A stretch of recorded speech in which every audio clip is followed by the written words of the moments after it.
Umiingay ngayon sa social media ang lumang panayam ni Corina Sanchez sa aktres na si Sylvia Sanchez matapos muling mabanggit ang pangalan ng anak nitong si Arjo Atayde sa kontrobersyal na flood control projects ng DPWH.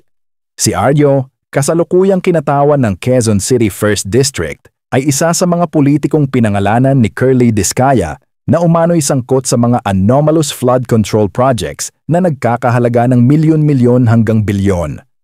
Mariin itong itinanggi ni Arjo at sinabing wala siyang anumang transaksyon sa mag-asawang Discaya. Kasunod ng issue, ilang netizens ang bumisita sa Instagram account ni Corina at muling binuhay ang kanyang lifestyle interview kay Sylvia para sa Corina Interviews, na ipinalabas sa Net25. Noong Setyembre 2022, sa kumalat na edited clip, makikita si Corina na sakay ng yacht habang dumating si Sylvia sakay ng jet ski, kasama ang pagpapakita ng kanilang beachfront resort at iba pang ari-arian. Ang video ay tinaguri ang Corina Strikes Again, matapos ding sumabog online ang kontrobersyal na panayam ng broadcaster sa Discaya couple na sangkot din sa parehong issue. Hindi na mapanood sa YouTube ang full version ng Sylvia Sanchez feature pero laganap na ang kopya nito sa iba't ibang social media platforms. Ilan sa mga reaksyon ng netizens ay tila ginawang resibo ang video. Komento ng isa, Ma'am Corina Saint of Expose. Sinang-ayunan pa ito ng iba na nagsabing, Expose, yay love it, at You're the real hero madam dahil sa'yo daming nabunyag. Mayroon ding nagsabing, Corina salamat na feature mo pala sa Rated K, just like the Discayas. Ang mga Ataydes, may proof ulit sa nakaw na yaman nila di umano.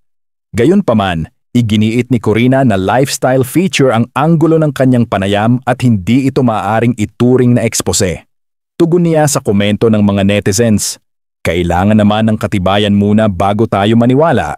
Hindi rin ito ang unang pagkakataon na nadawit si Corina sa naturang kontrobersya. Nitong mga nakaraang buwan, ipinahiwatig ni Pasig City Mayor Vico Soto na may ilang broadcasters na umano'y nakatanggap ng milyon-milyong halaga para ipakita ang rags to riches story ng mga Discaya. Binanggit ni Mayor Vico sa kanyang post ang interviews ni Corina at Julius Babao. Mariin namang itinanggi ni Corina at Julius ang mga paratang.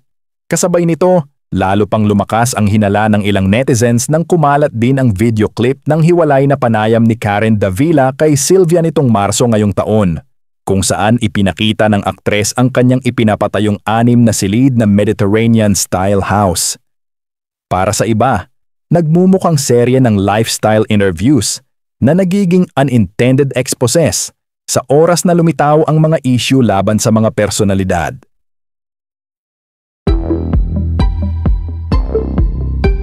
At alam mo kasi Romel ngayon mga kapatid, itong mag-asawang Discaya ngayon, maihalin tulad natin sila sa para naghuhuramintado, loose cannons. Kung sino tamaan, sorry na lang. Pag tinamaan ka, sorry. Pag di ka tinamaan, pasalamat ka, parang ganon. At isa nga po sa mga pinangalanan kahapon na nanghihingi sa kanila ng lagay, sabihin na natin, para po dito sa mga ginagawa nilang proyekto, ito pong mga flood control projects, ay si Representative Arjo Atayde ng unang distrito po ng Quezon City. Natural, maraming nabigla dahil tahimik si Congressman Arjo. Walang kahit ano tayo naririnig mula sa kanya. Kaso ang mga netizens, ang mga bashers, umalipatok agad ang masasakit nilang mga salita laban kay Representative Arjo, kay May Mendoza, pati sa kanila mga pamilya. Dahil po dyan, babasahin ko po yung unang text kahapon ni May Mendoza. Teka lang muna, those are baseless allegations. Please refrain from throwing hate and personal attacks at him, including me and our family, until facts come out. I am with my husband in this. Wala siyang ginagawang masama sa loob. He has been doing his best to serve the people of his district in Quezon City since the beginning. I sincerely hope and pray that the people who are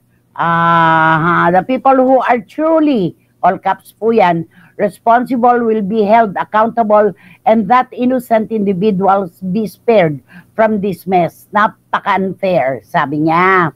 So, pinakinggan naman po natin yan. Alam niyo po, yung mga kwentong ito kasi, kwento pa lang po ng mga diskaya to. Yung burden of proof kahit po sa husgado, nasa kanila.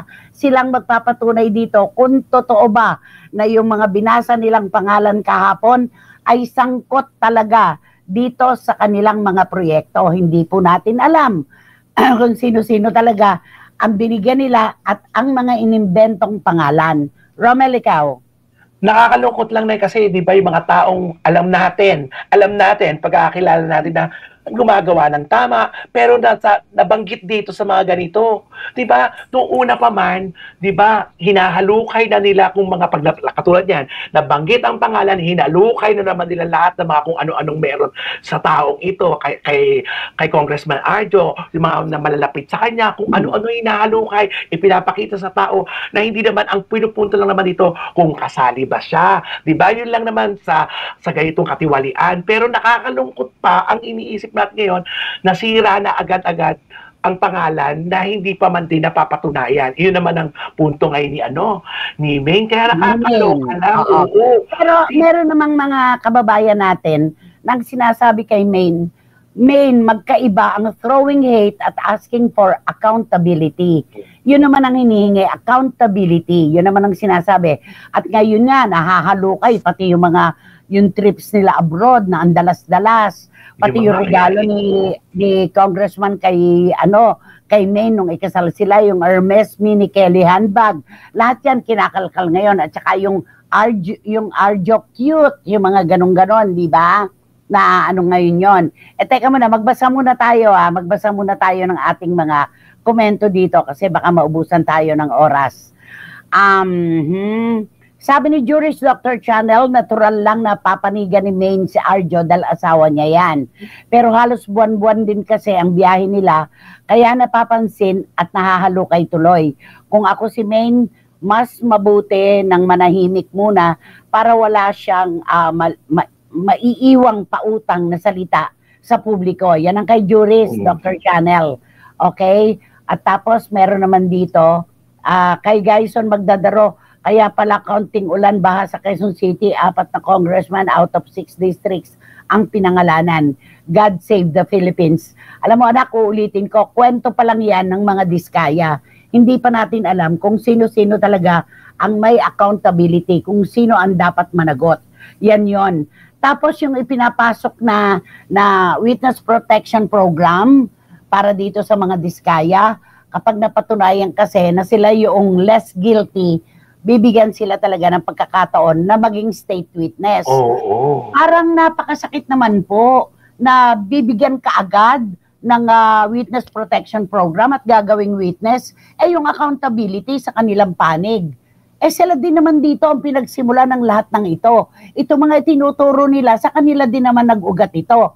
Parang hindi naman parehas kasi saksi naman po tayo sa kung ano-ano talaga ang manakamtan nila at nakuha nila at napiruya nila sa pera ng bayan.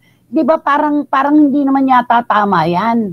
Parang napakalawak kasi naman, di ba? Correct. At lumawak na ng bonggang-bongga ito. At sana wag dumating sa puntong malito na tayo sa kwentong ito. Ayun ang sinasabi ni Mayor Vico Soto, wag tayo magpauto. Ginugulo talaga ang sitwasyon para nga naman kung sino-sino na lang ay tinuturo. Pero wag magpapauto. Eto, may komento dito. Karma mo yan, Maine. Maldita at bully ka kasi. Yan, lumalabas yan sa social media. Damay rin si Sylvia Sanchez. Mayabang, sabi nila. Okay, at eto, binalikan uli ngayon yung interview ni Karen Davila sa pinatatayong mansyon ni Atayde. Sabi na Agachu, oo, napanood ko to. Yung maraming bahay silang pinatatayo. Ito, para ito kay Zanjo at saka kay Ria. Yun namang isa kay Maine at saka kay Arjo. Ganon. At may pagagawa pa raw yata. Binabalikan po yan, yung mga ganyan. Okay. At ito pa. Well, congratulations sa mga top snatchers ng bayan. Ang kakapal nyo. At teka lang naman. Maine, spared. Talk to my hand. Arjo Atayde, hoy, movie lang, di ba? Ba't mo isinabuhay? Yung bagman.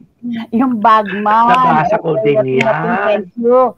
At eto pa, naniniwala ako sa mga diskaya. Ano naman ang mapapala nila? Dadagdag pa sa kaso nila kung magsisinungaling sila. Ito lang ang magandang ginawa ng mga diskaya. Ang mag-name names, sabi ni Rene De Leon. Alam mo, nabawasan talaga ang galit ng taong bayan dito sa mga diskaya. Kahapon, nung magturo sila na magturo hanggang sa manuno sila ng kung sino-sino, ang mga politiko at mga contractors na talagang binigyan nila, na hindi naman pala nila nakikita at nakakausap ng personal. Katulad ni Congressman Roman Romulo, ni minsan hindi, tinanong sila, hindi naman nila nakita, hindi nakausap. Paano yun, di ba? At ang masakit doon, kakampi pa ni Mayor Vico, kapartido pa itong si Roman Romulo. Kaya parang yun ang pang-ano nila. Okay. Ang masasabi ko lang na, sabi ni Toby Morabe kay Maine, less talk, less mistake. Huwag ka na lang munang dumagdag sa kaguluhan. Hindi pa naman sigurado ang kwento ng mga diskaya. Ipagdasal na lang po natin ang ating bayan, sabi ni Toby. At sabi ni Dan Clavecilla, sana naman po lahat ng nakinabang sa flood control projects ay maparusahan. Malinis naman ang pangalan ng walang kinalaman. Hindi natutulugan Diyos. Karma is roaming around. May araw din kayo, sabi ni Dan Clavesillas. Sabi naman ni Ching Bautista Silverio na nagsasabing mas juicy ang hearing sa lower house kaysa sa Senate. Totoo. Oo, totoo. Mas juicy talaga. Mas maraming revelasyon. Hindi pumayag si DOJ Secretary Remulla na maging witness sila. Ibalik daw muna nila ang mga pera na ninakaw nila allegedly. Tama yun. Bakit sila i-spare? Saan ba nagsimula ito? Ang sabi kasi ni Ginoong Diskaya, kaya daw niya pinagtetextan yung lahat daw ng mga binigyan nila. Aba, ngayon kami pala ang wala nang ng tulong. Wala si inyo ang tutulong sa amin. Kagagawan nyo yan. Kagagawan nyo yan. Hindi kayo dapat ma-spare. Dapat talaga ibalik nyo yung mga ninakaw nyo sa bayan. Yun lang yun. Nakakalungkot para kay Arjo na kilala natin na tahimik. Pero siyempre kung totoo man, di siya aamin. Damay pati pamilya niya. Si Ibi ang super yabang at grabe lifestyle nila. Sabi ni Tita Nene Olanday. At sabi ni Miss Nags, Nay, dalawa lang po masasabi ko. One, nagkatotoo po ang hula ni Mamu Glo. Oo nga. Opo, nanay. Super viral ngayon po yan. Yung hula ko kay Mama. December 25 yun. Lord, tulungan niyo po ang mahal naming bansa. Sabi ni Miss Nags ng Belgium. At sabi ni Marichu Permasyan Espiritu, ito talagang si Maine, pinaninindigan ng pagiging patola queen. Basta nabigyan ng pagkakataon, buga lang ng buga, hindi marunong magpreno. Sabi niyang ganon. Tapos sabi pa ulit, ay, for your eyes only pala ito. Okay, Ay, eto, nakita mo na ba ang mga bahay sa White Plains na pinagagawa ni Sylvia Sanchez? Ayan, may nagtanong sa akin. Hindi ko pa po nakikita, pero alam ko, dahil nasa interview yan ni Karen Davila. Okay. Personal ko pong pananaw ito, hindi naman siguro babanggitin ni Diskaya ang pangalan niya kung wala nga talaga siyang kinalaman sa komisyon. Anong layunin na mag-asawang Diskaya para magbanggit ng napakaraming personalidad kung wala silang kinalaman? Nagtatanong lang po, anak, madaling sagutin, damay-damay na to. Ganun lang yon, damay-damay na to, loose cannons yan. Para naguhuramentado, baril ng baril, kung tamaan ka, sorry. Pag hindi, safe ka. Diba? Sandali lang, Rebo, ito pa kasi. Ate Teng, gusto ko lang maging fair, sabi ni Tita Julie Paras. Si Maine at ang pamilya niya ay dati ng mayaman bago pa siya sumikat sa kalye serye ng Itbulaga. Sunod-sunod ang mga sponsors niya na hindi matatawaran ang mga kinita niya. 2017 nang mag-franchise siya sa McDo hanggang dumami ang branches niya sa Bulacan. Magaling siyang magpaikot ng negosyo. Naaawa lang ako na dadamay sa sarsuelang nagaganap ngayon sa Senado. Kung totoong damay ang asawang niya si Ardo Atayde, managot ang dapat managot sa lahat ng involved sa pagbulsa ng flood control budget. Ayan, funds. Lalabas din naman ang katotohanan. Naintindihan kita, Tita Julie, para hindi maiiwasan na madamay si Maine kasi nga asawa siya si Congressman Arjo. Yun lang naman yon. Pero kwento pa rin po ito na kailangan talagang mapatunayan muna bago pa madiin ang mga tunay na nagkasala. Diba? Yun yon. Okay, eto naman, dito naman tayo sa susunod. Naku, ang dami naganap kahapon talaga. Di ba? Senator Chis Escudero, si Bak. Wow. Mula sa 17th Congress ay nabalik po sa pagiging Senate President ngayon si Senator Tito Soto. Napakabilis ng mga pangyayari. Ang bilis-bilis. At alam naman po siguro natin kung ano yung mga kinasangkutang issue ni dating Senate President Chis Escudero tungkol do sa donasyon nung siya tumakbo, yung budget insertion. Marami po yan. Kaya nagkaisa ang kanyang mga kasamahang senador na siya ay patalsikin at ang ipalit ay si Senator Tito Soto, di ba, Romel? Oo, alam mo na, ano pa ba ang aantayin natin ng mga susunod na kwento sa Senado at Kongreso?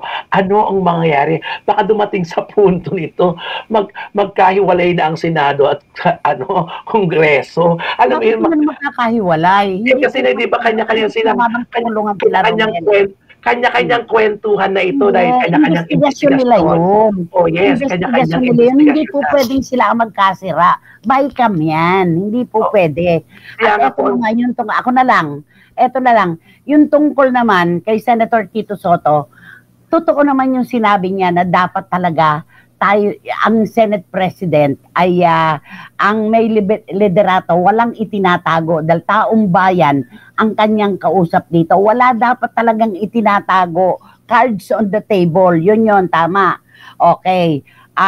Not subservient, ibig sabihin, wag sunod ng sunod sa mga bulong, sa mga dikta. Hindi dapat talaga.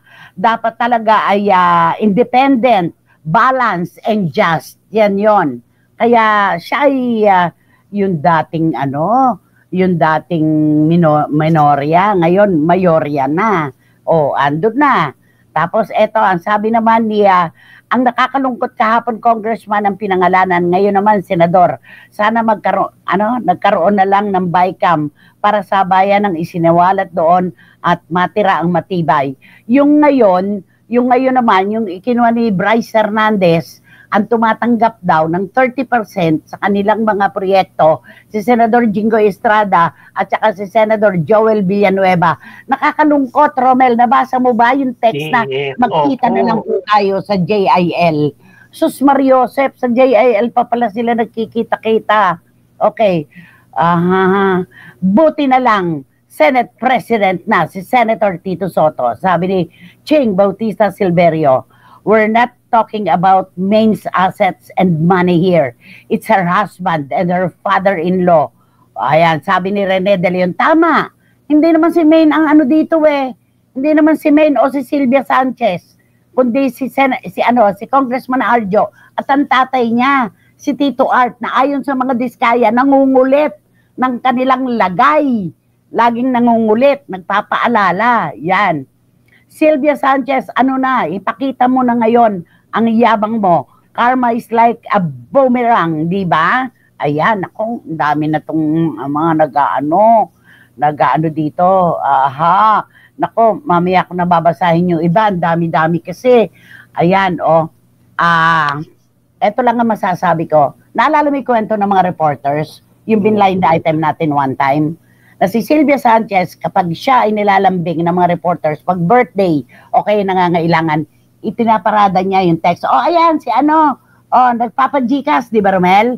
Alam na alam nila barikutot yan at ng mga reporters na kahanay natin. Nanghihingi ng pera si ganito, nanghihingi. Ano ang sabi nila ngayon? At least kami naglalambing at nanghihingi. Hindi kami, alam nyo na kung ano yung susunod na salita dyan. Okay, alam mo, talaga lahat bumabalik. Bumabalik talaga ang mga bagay-bagay.